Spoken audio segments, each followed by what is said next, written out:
देखिए, अगेन एक बार ना पहले सिर्फ इंटरडे चार्ट रखते हैं फ्राइडे का। अगर आप सिर्फ इंटरडे चार्ट देखेंगे आईटी का, एक चार्ट देख के बताइए कि पैसा कैसे बना होगा इसमें।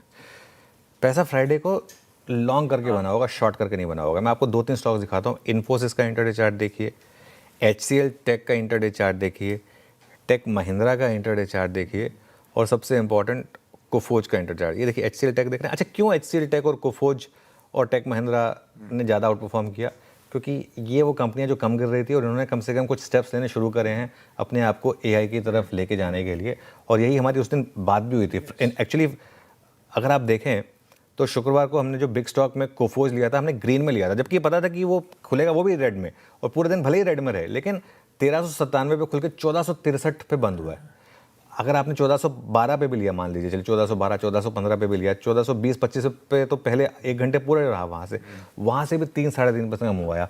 पूरा अगर आप इंटरडे में फर्स्ट किया तो 6% के करीब का मूव आया। तो यहाँ से अब आईटी में शॉर्ट साइड में बड़ी ट्रेड नहीं है। ये भी मैं पहली बार ले रहा हूँ पिछले करीब 12 महीने में, जब मेरा वन वे नेगेटिव व्यू रहा आईटी में। इवन जो पिछली 2 रैलीज थी ना, वो 6 महीने का चार्ट रखिएगा, जिसमें बहुत लोग फंसे थे, और मैंने हमेशा एक बात की थी कि ये फंसाने वाली रैली, ये फंसाने वाली रैली है, इसमें से बचिए, अपनी पोजीशन से बाहर निकलिए। अब मुझे लग रहा है कि आईटी इतना ज़्यादा एक वन वे ईजी शॉट हो गया है अब, कि एक एट सम स्टेज मुझे लग रहा है कि अब ये कहीं ना कहीं आकर आप अब गलत पड़ेगा। कल एंथ्रोपिक ने भी एक बात कही है कि हमें ना बहुत ज़्यादा रेवेन्यू की ज़रूरत है अगर हमको इसको सस्टेन करना है तो आगे जाकर, ठीक है। तो लॉन्ग नहीं करना हो आपको, भले ही ठीक है, लेकिन शॉर्ट ना करें लेवल पर।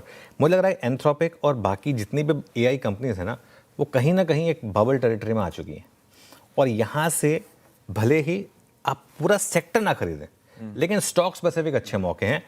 हमने 3 स्टॉक आइडेंटिफाई किए थे करीब 4-5 महीने पहले, कोफोज, ओरेकल और टाटा टेक। ये तीन स्टॉक्स हमने आईटी में आइडेंटिफाई किए थे कि आईटी में भले ही कुछ भी व्यू हो अब आपका, लेकिन इन 3 स्टॉक्स में अब आपके पास अच्छे मौके हैं एक लॉन्ग साइड पर पैसा बनाने के। और इनका तीनों के 3 महीने के चार्ट देख लीजिए। एक ऐसे टाइम पे जब निफ्टी आईटी 15 या 20% से ज़्यादा गिरा है, इन 3 स्टॉक्स ने आपको 40 से 45% के करीब के पॉजिटिव रिटर्न्स जनरेट करके दिए। ये आईटी इंडेक्स 3 महीने के 6% गिरा है, और जबकि इन 3 स्टॉक्स ने आपको ज़बरदस्त रिटर्न्स दिए।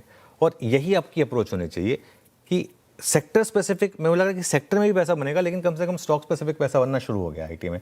HCL टेक ने गिरना कम कर दिया है, टेक महिंद्रा ने गिरना कम कर दिया है, ठीक है। सिर्फ एक इन्फोसिस और TCS है जो अभी भी थोड़ा सा तंग कर रहे हैं, बट अदरवाइज मुझे लग रहा है कि अब यहाँ से अगेन यहाँ पर भी एक बात होगी, फ्राइडे के लो के करीब का आपको एक वो रखना होगा। लेकिन एक सेंस बन रही है कि इवन आईटी की जो वन वे गिरावट थी ना, अब कहीं ना कहीं यहाँ कर प्योरली रिस्क रिवॉर्ड के हिसाब से अब यहाँ से शॉर्ट करने में कोई बहुत ज़्यादा एक आपको शायद बैंक फॉर द बक नहीं मिलेगा यहाँ पर। बिल्कुल ठीक। फ्राइडे